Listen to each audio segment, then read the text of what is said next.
It blows my mind that Crunchyroll has to completely remove every social element on their platform for people to realize that it's missing some features, when free alternatives have had 10 times the features and customization for years. Of course that'll never change, because most people will still happily pay increasing prices for the most inferior, most controlled viewing experiences available, simply because they're official, streamlined, and convenient. This blows my mind most of all, well, not least of all, because the unofficial platforms are just as convenient after a minuscule learning curve, but most of all, because the most important thing to me is the actual viewing experience of watching any given anime, something which no one ever seems to be interested in talking about with any serious expectations, as if the only question that matters is, why aren't you licensing literally every anime I want to watch? And I'm gonna say it, it's an incredibly stupid question, not just because it's impossible, not just because having a company like HIDIVE/Sentai, who licenses more of the niche and risque stuff as competition, is literally a good thing, but because if they don't have it, you can just watch it somewhere else. Amazing. It's not that difficult, and there's no pointless guilt required. There are a multitude of other ways to support the shows if you so desire. The question I see no one asking is the actual viewing experience actually worth the premium?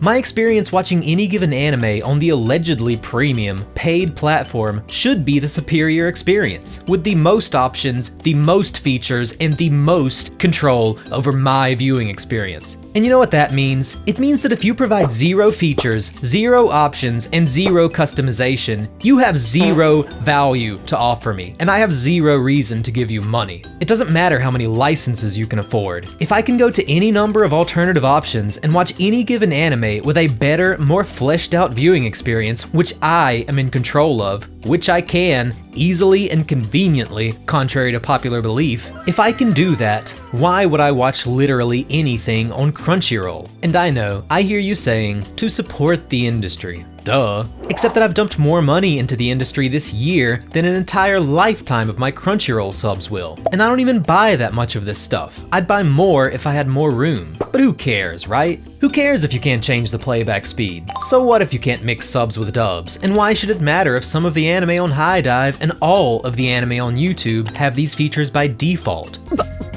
Why should it matter that there are no excuses for not having these features? Who cares that you can't choose a custom resolution while casting, or that the audio gets compressed into the pits of hell when the auto resolution falls below threshold? So what if there's no sorting or filtering? Why should it matter that the quote-unquote search page is just a glorified recommendations page with the absolute most basic search feature? Who cares that the multi-user detection is broken and locks you out of streaming for minutes at a time because you hit refresh or open the new tab a little too fast? Why should anyone complain if they continue to drop broken subtitles week after week, which fan subs and torrent hosts end up fixing for free? Why should it matter that popular shows frequently crash or stall their servers while free alternatives continue chugging right along? Who cares that the UI is atrocious and that the app still doesn't even have something as basic as a previous episode button? So what if it takes them years at a time to fix blatantly obvious issues like screenshot blocking and the eternal pause screen overlay while casting? I mean, at least they finally fixed those two, but at this rate, it'll take them a millennium to ever catch up with the rest of these issues. That's never gonna happen.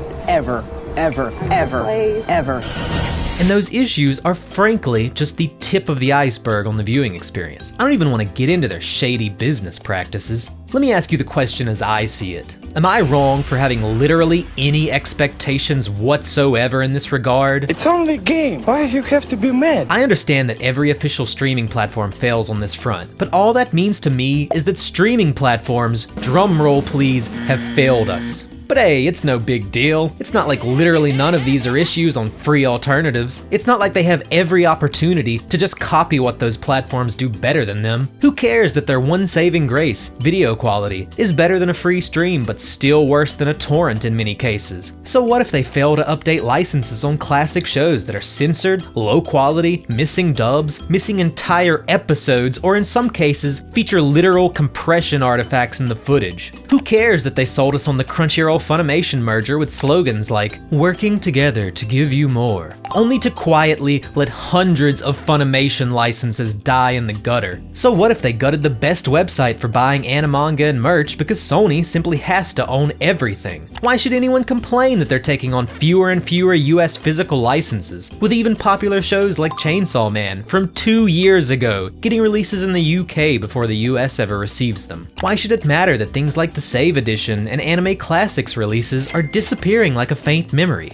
Who cares that their physical releases are still twice the price of UK imports of the same quality? And who cares if they're buying out the UK companies too? So what if they're the sole reason you have fewer and fewer options with every passing year? Why should anyone care that they're owned by a company that loves nothing more than out-censoring freaking Nintendo on Japanese video game releases? And who cares that if they continue to grow at this rate, they're going to have more power with similar decisions in the anime industry? Who cares, right? Who cares? No one, apparently, since to no one's surprise they've been growing at an absolutely alarming rate. I don't know whether to blame people's stupidity, laziness, or both, but most have simply accepted all of this. And when the 2 weeks at best news cycle is over, it'll be, who cares that there's no comment section? Who cares that all the reviews are now meaningless numbers with no context? Who cares? I'll just keep paying, I'll just keep supporting these practices, I'll just keep consuming product, looking forward to next product, and sending the message that this is all a perfectly acceptable value proposition. This is positive progress for the industry and for the consumption of art.